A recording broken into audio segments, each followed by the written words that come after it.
Magandang umaga po sa ating lahat. Andito po tayo ngayon sa Daini Uno, Indang, Cavite. So this is our project ng V. Hermosa Bright Corporation. Ito po yung aming Isthmus Breeze Leisure Farm. So ito yung ongoing na po yung road construction, the Isthmus Lateral Highway. So existing na po yung 2 lanes. Yung 3rd lanes at saka yung 4th lanes po is ongoing na rin po. So ito yung way going to Nasugbu.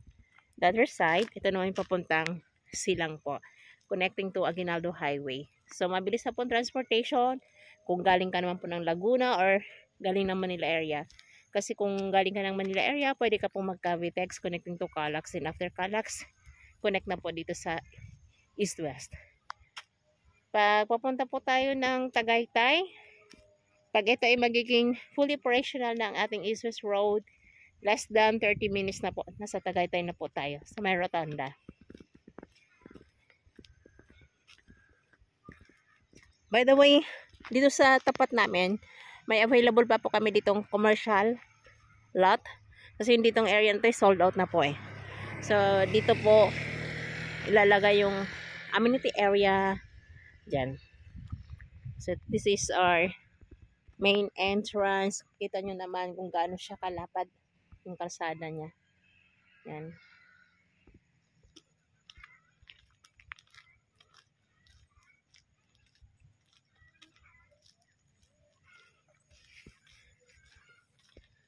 Last second quarter lang po kami ng 2022 nag-start para makita nyo na po yung development po dito sa area.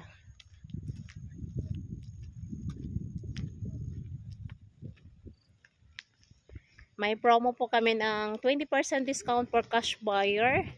So from 5,800 per square, magiging 4,640 per square meter na lang po.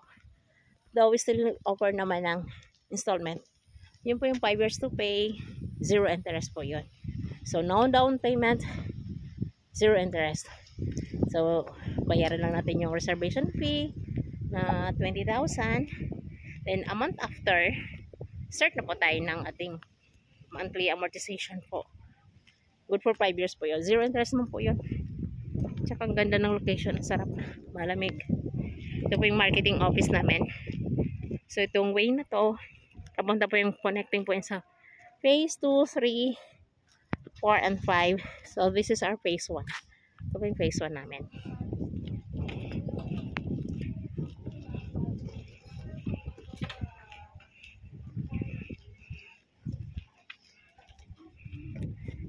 Kita ko lang sa inyo yung future development po dito sa project namin.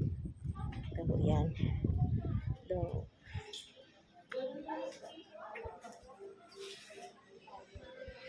Ito yan.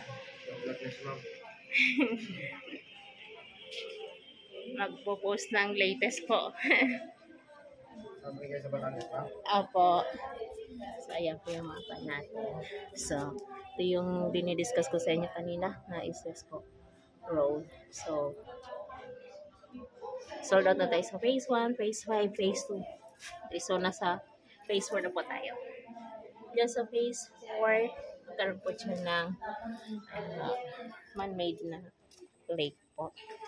So, iba rin ang price doon sa facing lake po, sa lake side niya. So, ito po yung phase 1. Ito po yung unang binuksan namin.